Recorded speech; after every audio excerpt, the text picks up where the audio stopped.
Oke, Assalamualaikum warahmatullahi wabarakatuh. Selamat pagi, siang, dan sore teman-teman semua. Kami di sini selaku kelompok 7 akan mempresentasikan terkait materi strategi digital marketing pada mata kuliah pengantar pemasaran. Kelompok 7 sendiri terdiri atas 5 orang, yaitu saya sendiri, Vero Octavian Rizalsan, ada Ahmad Trianto, ada Fitri Hairunisa, ada Matius Arsen, dan ada Yosafat Marhelkama. Oke, kita lanjut aja ke pembahasan awal. Kita masuk ke pembahasan pertama, yaitu strategic management di era digital, atau kalau kita bilang sekarang mungkin strategi manajemen marketing digital. Jadi kalau melihat dari pengertiannya sendiri, strategi manajemen adalah sebuah pengelolaan sumber daya organisasi yang dimiliki dari sebuah organisasi untuk mencapai apa? Untuk mencapai tujuan dan sasaran mereka, yaitu biasa berupa visi dan misi mereka atau lain-lainnya, bisa berupa profit dan lain-lain, tergantung dari tujuan dari perusahaannya.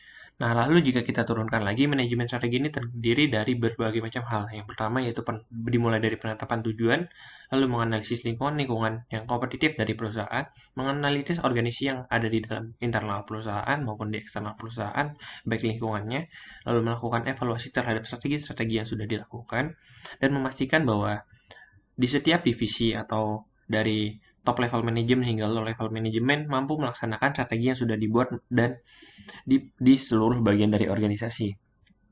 Kita beralih ke selanjutnya, yang tadi kita berbicara terkait strategi manajemen, kita lanjut ke sebenarnya turun ke marketing strategi, atau kalau misalnya menurut Purwanto, marketing strategi ini didefinisikan sebagai analisis strategi untuk mengembangkan atau melaksanakan kegiatan dalam strategi penentuan pasar atau sasaran produk untuk setiap bisnis yang mereka jalani. Jadi di sini adalah perusahaan menetapkan tujuan-tujuan dari pemasaran, pengembangan dari pemasaran, pelaksanaan dari pemasaran, serta pengelolaan berbagai strategi-strategi itu demi tujuan untuk pemasaran. Nah, dalam menjalankan manajemen strategik ini, terutama di bidang pemasaran, di era saat ini sudah mulai masuk teknologi-teknologi baru, sehingga muncul perkembangan-perkembangan yang bisa dibilang cepat dan perubahan yang begitu cepat. Nah, di saat ini perusahaan-perusahaan itu perlu untuk mengikuti laju dari perubahan-perubahan tersebut. Nah, dengan itu beberapa perusahaan mulai beradaptasi dan muncul lagi nama baru, yaitu digital marketing dalam bidang pemasaran. Pemasaran digital ini atau digital marketing ini berawal di awal tahun 1990. Di tahun 1994 itu mulai adanya SEO atau Search Engine Optimization sebagai bentuk dari pemasaran digital. Lalu sebenarnya hingga saat ini bentuk-bentuk ini atau bentuk-bentuk pemasaran digital ini atau alat-alat digital ini sebenarnya sudah sangat melekat di masyarakat. Nah, yang ini didasari kenapa sebenarnya perusahaan-perusahaan itu harus mampu melaksanakan pemasaran bukan dari tahap analog aja, tapi mulai merambah atau bertransformasi ke arah digital, teman-teman. Karena kalau berdasarkan beberapa riset yang dilakukan oleh Internet World Stats, dikatakan bahwa sebenarnya saat ini 40% dari dunia itu sekarang sedang posisi online atau sedang terkoneksi dengan internet. Sedangkan 90% di banyak negara itu, dan sedangkan ini 90% dari negara itu sekarang udah menggunakan sistem-sistem yang bersifat digital. Jadi udah ada perubahan transformasi dari masyarakatnya itu sendiri. Nah, lalu sebenarnya kalau kita pahami lagi, sebenarnya apa sih digital marketing itu? Nah, kalau kita lihat dari sisi etimologi atau dari sisi katanya sendiri, dari marketingnya aja kita bisa melihat dari pandangan dari sebuah ahli, dikatakan bahwa marketing is managing profitable customer relationship. Nah, menurut mereka juga di situ marketing itu berbicara bukan hanya sekedar menjual barang, tapi lebih ke arah bagaimana kita bisa memanfaatkan atau menjaga hubungan dari customer-customer ini yang berkemungkinan bakal jangka panjang atau memiliki keuntungan yang besar bagi perusahaan. Selain itu juga, dalam masalah pemasaran ini, fokus utamanya adalah bagaimana sebuah perusahaan atau bagaimana sebuah pemasaran itu bisa memberikan kepuasan kepada konsumennya melalui pemasarannya. Nah, sedangkan apa hubungannya dengan digital? Kalau kita lihat dari kata digitalisasi sendiri, digitalisasi adalah proses mengubah berbagai informasi, kabar, berita, dan berbagai hal dari yang awalnya format analog menjadi format digital. Format digital ini sebenarnya lebih bentuk dalam perkembangan teknologinya. Jadi misalnya dari yang awalnya berbentuk hard copy menjadi soft copy dan lain-lainnya. Lalu sebenarnya apa sih fungsi dari hal-hal tersebut terhadap Atau sebenarnya kenapa sih perusahaan harus melakukan transformasi digital atau menerapkan digital marketing dalam perusahaannya atau organisasinya? Sebenarnya ada dua aspek yang paling diutamakan atau yang sebenarnya kelebihan dari hal ini.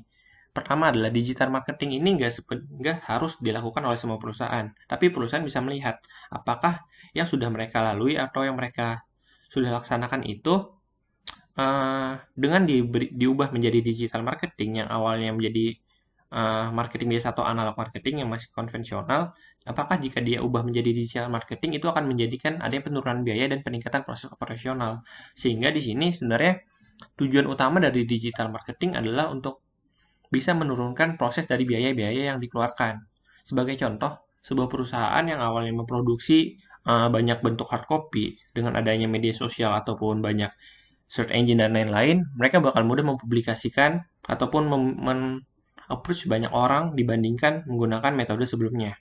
Nah, selain itu juga sebenarnya kalau yang saya lihat di sini dari bentuk-bentuk jadi pemasaran digital adalah di sini yang benar-benar kelebihannya adalah bagaimana digital marketing ini mampu reach banyak kelas gitu. Kalau misalnya sebelum-sebelumnya digital marketing sebelumnya hanya mampu menjangkau beberapa kelas, tapi dengan penggunaan pemasaran digital ini, kelas-kelas ataupun misalnya konsumen-konsumen itu lebih bisa kita jangkau baik itu dengan mudah dan lebih kompleks. Sebagai contohnya, ketika sebuah perusahaan memberikan banner di pinggir jalan, itu mereka nggak bisa menentukan siapa-siapa saja yang melihat ataupun yang ter-approach dari iklan yang mereka buat. Namun jika sebuah perusahaan menggunakan strategi digital marketing dengan benar, di mana mereka bisa memaksimalkan potensi dari digital tadi, perusahaan bisa mengukur siapa target pasar mereka dan bisa menyesuaikannya melalui digital marketing untuk memberikan atau promosi dan lain-lainnya begitu. Nah, untuk penjelasan lebih detailnya akan dijelaskan oleh teman-teman saya terkait jenis pemasaran digital, terkait manfaat-manfaat lebih dari digital marketing ini, dan berbagai hal lainnya, ataupun perbandingan ataupun strategi-strategi yang ada dalam digital marketing. Ya, saya Matius Arsen akan melanjutkan presentasi mengenai jenis-jenis pemasaran digital. Jenis pemasaran digital yang pertama adalah short message service marketing atau text marketing. Jenis pemasaran ini adalah jenis pemasaran yang paling pertama sejak ditemukannya telepon genggam. SMS marketing ini bisa dilakukan oleh penyedia layanan seluler atau yang kita sebut operator. Atau bisa juga perusahaan itu menggunakan jasa SMS dari operator untuk menyampaikan produknya, tapi ini tuh jarang terjadi. Contoh paling umum itu terjadi misalnya ketika kita menggunakan satu operator, misalnya katakanlah Excel atau Telkomsel. Maka mereka mengirimkan promo mengenai paket foto internet, promo mengenai aplikasi, itu tuh adalah contoh dari SMS marketing. Lalu yang kedua adalah email marketing. Email marketing ini adalah jenis pemesanan digital yang paling pertama, bahkan sebelum ditemukannya telepon genggam.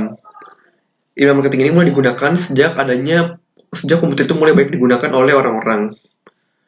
Tapi uniknya email marketing ini, selain dia menawarkan produk, emailnya juga bisa digunakan sebagai kegiatan pemasaran lainnya, seperti misalnya pengenalan profil perusahaan, begitu menyampaikan informasi mengenai perkembangan perusahaan dan sebagainya. Contohnya, misalnya kita menggunakan aplikasi Grab, karena email kita terintegrasi dalam aplikasi tersebut, maka kita sering mendapatkan email mengenai promo atau diskon dari Grab. Jenis yang ketiga adalah search engine marketing. Sesuai dengan namanya, search engine marketing ini memanfaatkan search engine atau mesin pencarian untuk melakukan marketing. Contoh search engine seperti Google, Bing, Yahoo, dan sebagainya. Search engine marketing ini diberikan menjadi dua jenis. Yang pertama pay-per-click ads, PPC ads, dan search engine optimization, SEO. Bedanya itu kalau di pay-per-click ads, biasanya perusahaan itu membayar si penyedia jasa mesin pencarian ini untuk meletakkan iklannya di bagian teratas hasil pencarian. Misalnya kita mencari mengenai laptop, maka akan muncul iklan mengenai laptop dari situs tertentu. Biasanya ini, perusahaan itu membayar search engine dengan jumlah klik yang didapatkannya. Lalu bedanya dengan search engine optimization, kalau di SEO ini, perusahaan itu bisa membayar penyedia jasa internet agar kontennya dia itu, website dia itu terletak di hasil yang teratas ketika melakukan pencarian, jadi bukan iklannya. Tapi sebenarnya pun juga tidak selalu berarti perusahaan itu membayar. Misalnya bisa saja perusahaan itu memang sudah mempunyai nama yang baik, sudah mempunyai traffic lalu lintas internet yang besar. Jadi otomatis dia itu akan terletak di hasil pencarian paling atas. Berikut adalah contoh dari pay per click ads, di mana di sini bisa dilihat ada yang tulisannya itu biasanya ada tulisannya di bawahnya itu ad, dan laman websitenya ada kemana alamat websitenya. Jenis yang keempat adalah social media marketing. Ini adalah jenis marketing yang paling baik kita temui sehari-hari ketika kita mulai media sosial. Ada dua cara yang melakukannya, yaitu pertama dengan membayar langsung si media sosial seperti Facebook, Instagram, dan sebagainya, akhirnya meletakkan kita di halamannya. Lalu yang kedua, kita dengan membuat konten untuk follow. Ini yang bisa kita temui sehari-hari seperti misalnya jasa influencer, online shop yang membuat akunnya dan menjual barang di situ, dan sebagainya. Pemasaran yang kelima adalah konten marketing. Bedanya dengan pemasaran yang digital yang lain, kalau di konten marketing itu sesuai dengan namanya, si pemasar ini menyampaikan konten yang relevan, konsisten, dan menarik bagi pengguna internet. Konten itu tidak harus berupa iklan secara gamblang. Bisa saja berupa artikel, gambar, video, yang bisa juga disampaikan melalui berbagai saluran seperti media sosial, artikel, website, dan sebagainya. Contohnya begini, kita misalnya mengakses situs Halodoc. Halodoc ini kan dia itu biasanya mempunyai artikel mengenai nasihat kesehatan. Tapi sebenarnya di situ tuh dia juga melakukan pemasaran dengan menjual produk kesehatan, menampilkan konten dokter, dan sebagainya. Saya Fitria Herunisa ingin menjelaskan mengenai pemanfaatan digital marketing. Dimulai dari tahun 2014, jumlah iklan yang dipasang di internet sudah mengalahkan iklan di televisi dan juga jaringan televisi kabel. Iklan tradisional kini sudah tidak lagi memiliki kekuasaan mengingat pemasaran digital multi-channel terus meningkat sebanyak 137%. Dan juga kenaikan ini tentu saja dibantu oleh para konsumen. Berikut berbagai manfaat dari digital marketing, yaitu yang pertama, menghubungkan dengan konsumen di internet. Saat ini, mayoritas konsumen menggunakan internet untuk memperoleh informasi mengenai produk yang lebih mudah dan juga nyaman. Dengan banyaknya alat dan channel yang tersedia dalam pemasaran digital, pemilik usaha dapat mencapai target konsumen mereka yang menghabiskan waktu untuk mencari informasinya melalui internet. Lalu manfaat yang kedua, melalui digital marketing, kita dapat menjangkau lebih banyak halayak yang ditargetkan dan juga dapat menghasilkan prospek serta mencapai peningkatan penjualan. Pemasaran digital ini membuka jalan upaya pemasaran yang akan membuahkan hasil yang lebih menguntungkan. Jadi, pemasaran digital ini akan lebih menghasilkan penjualan dan pendapatan yang tinggi. Selanjutnya, yang ketiga, pemasaran digital ini akan lebih menghemat biaya. Pemasaran digital bisa membantu pemilik usaha tidak hanya untuk menghasilkan generasi dan juga konsumen, namun juga membantu menghemat pengeluaran si pengusaha.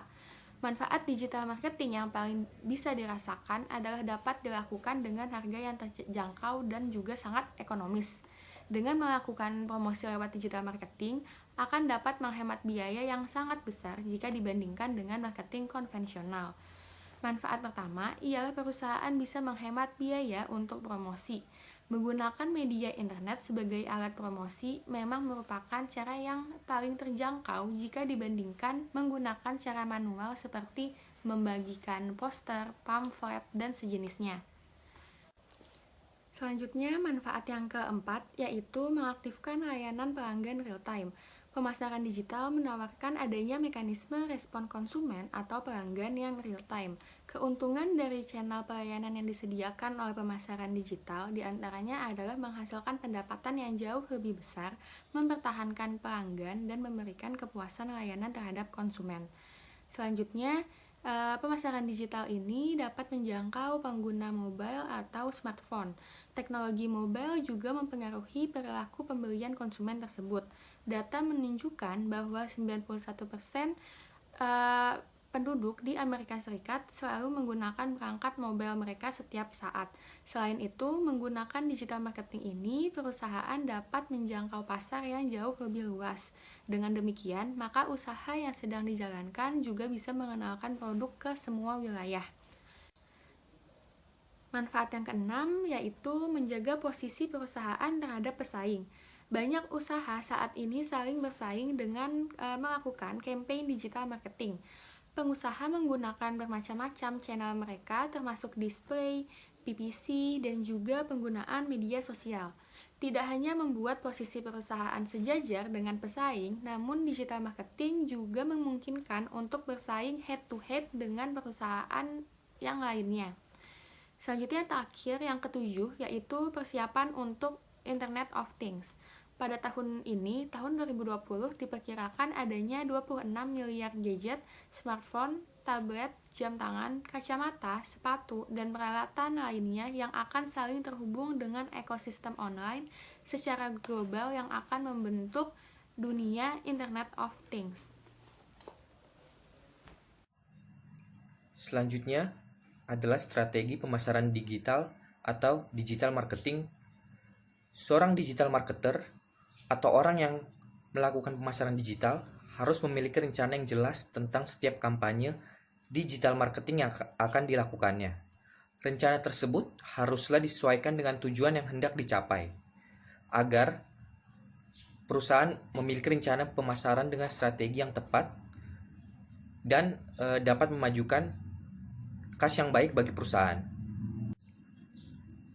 Sebagai seorang digital marketer, langkah awal yang harus Anda lakukan adalah dengan mengambil keputusan apakah hendak membuat kampanye besar melalui media gratis, apakah ingin membuat kampanye besar melalui media yang berbayar, ataukah lebih memilih keduanya. Teknik-teknik yang dapat dilakukan untuk melaksanakan strategi marketing ini, yang pertama adalah teknik SEO atau Search Engine Optimization untuk meningkatkan penjualan produk. SEO ini merupakan suatu proses yang digunakan untuk mengoptimalkan situs web bisnis yang Anda miliki. Tujuannya yakni untuk membawa peringkat web tersebut kepada tingkat yang lebih tinggi di halaman mesin pencarian pertama. Fungsi dari SEO itu sendiri adalah untuk meningkatkan jumlah trafik organik atau tidak berbayar. Adapun media marketing yang cocok menggunakan SEO meliputi website, blog, maupun infografis. Yang kedua itu ada teknik konten marketing dalam promosi produk. Konten marketing adalah istilah yang digunakan untuk proses pembuatan promosi melalui aset konten. Hal ini dilakukan dengan tujuan untuk menghasilkan pelanggan, memperoleh prospek, menghasilkan brand awareness, hingga mendapatkan pertumbuhan traffic secara signifikan. Untuk melakukan digital marketing dengan teknik konten marketing, maka hal-hal yang diperlukan berupa postingan blog atau website, artikel, e-book, brosur online, dan juga infografis. Yang ketiga, ada teknik media marketing untuk memperluas jangkauan konsumen. Dalam melakukan pemasaran digital, peran dan keberadaan dari media sosial merupakan salah satu yang terpenting. Sebab, dengan mempromosikan merek dan konten pada media sosial, terbukti dapat menghasilkan prospek dengan baik, dapat meningkatkan trafik hingga sangat berguna untuk meningkatkan brand awareness. Namun sebaiknya, pilih dan gunakan media sosial yang populer di setiap lapisan masyarakat, seperti Facebook, Twitter, Instagram, Line, WhatsApp, dan yang lainnya. Yang ketiga ada teknik PPC atau pay per click untuk mengarahkan traffic web.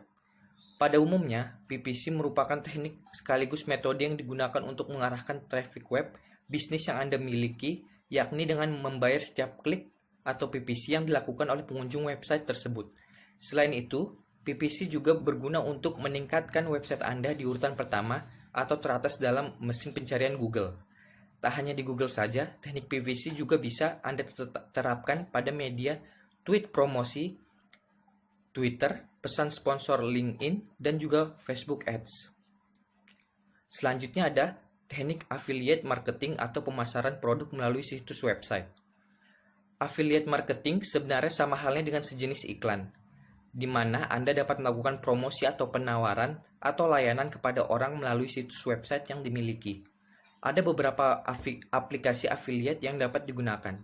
Di antaranya adalah melakukan upload link affiliate dan melalui hosting video ads pada YouTube. Yang terakhir ada teknik email marketing atau pemasaran produk melalui email. Sebagian besar perusahaan menggunakan email marketing sebagai media jalinan penghubung komunikasi yang baik dengan para customer-nya.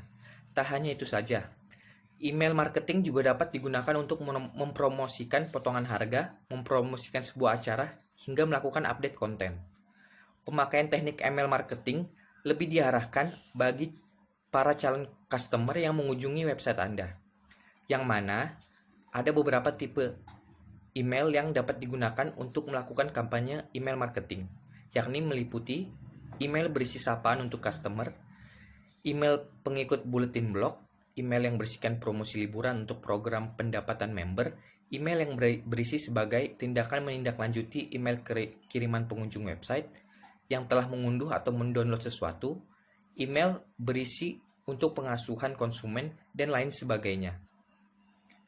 Itulah beberapa teknik-teknik yang dapat dilakukan suatu digital marketing atau seorang digital marketer untuk melaksanakan strateginya dan dapat mengembangkan bisnis dari perusahaan yang dia jalankan.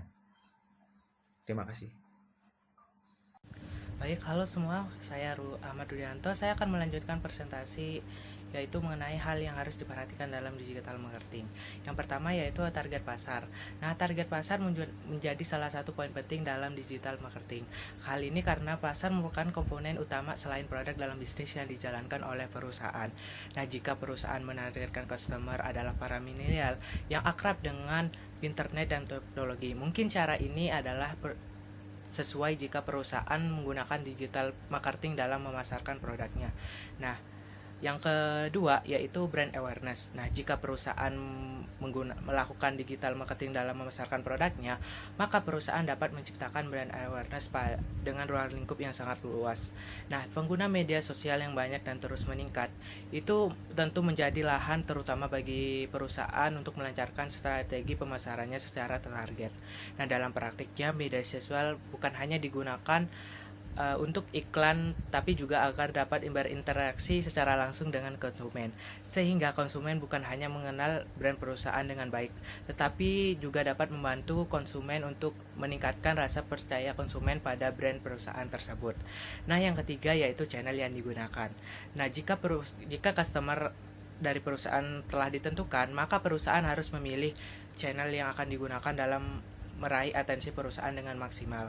Nah, dalam digital marketing ini memiliki banyak channel yang bisa digunakan oleh perusahaan, yaitu dengan konten marketing, email, sosial media, hingga iklan yang dikeluarkan oleh perusahaan. Nah, tugas perusahaan harus memilih channel mana yang sesuai dengan target pasar dari perusahaan itu sendiri.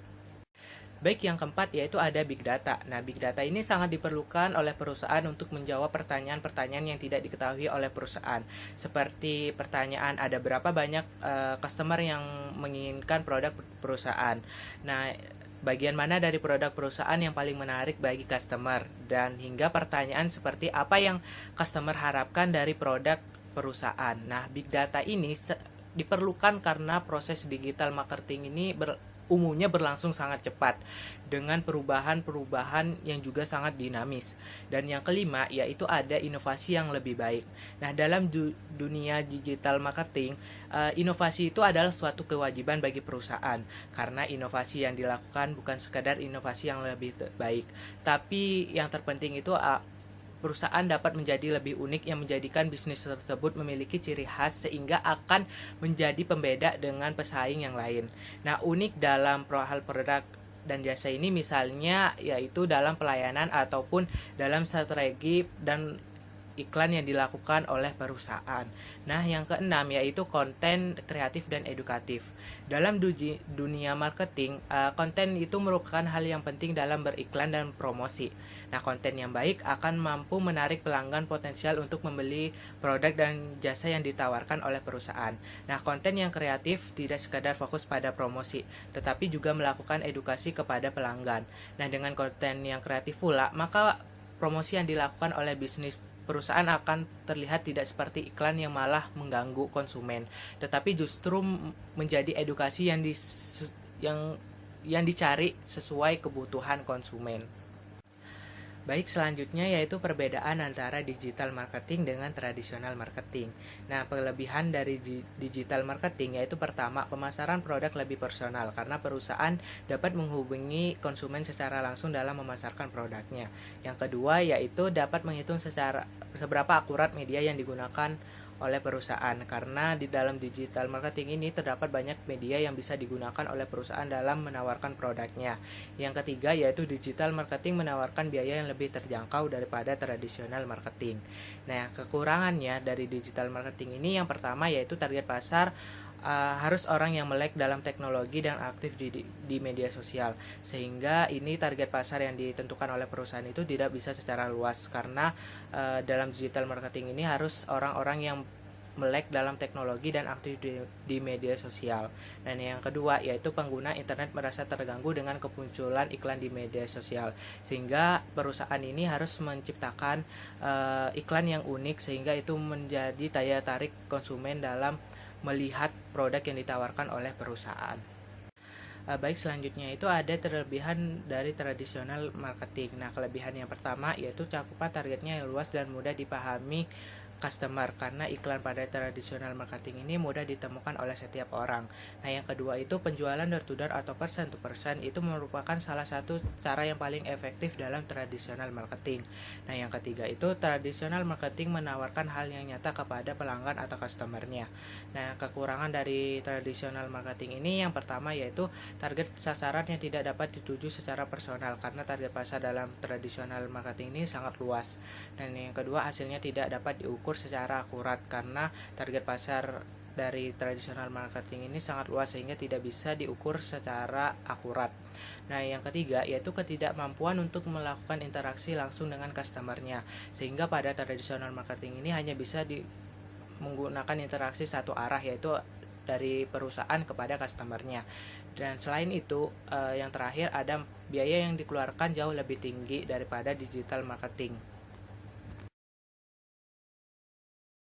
Baik, sekian presentasi dari kelompok kami. Mohon maaf jika ada salah kata. Semoga apa yang kami presentasikan dapat bermanfaat bagi kita semua. Terima kasih atas perhatiannya. Kurang lebihnya mohon maaf. Wassalamualaikum warahmatullahi wabarakatuh.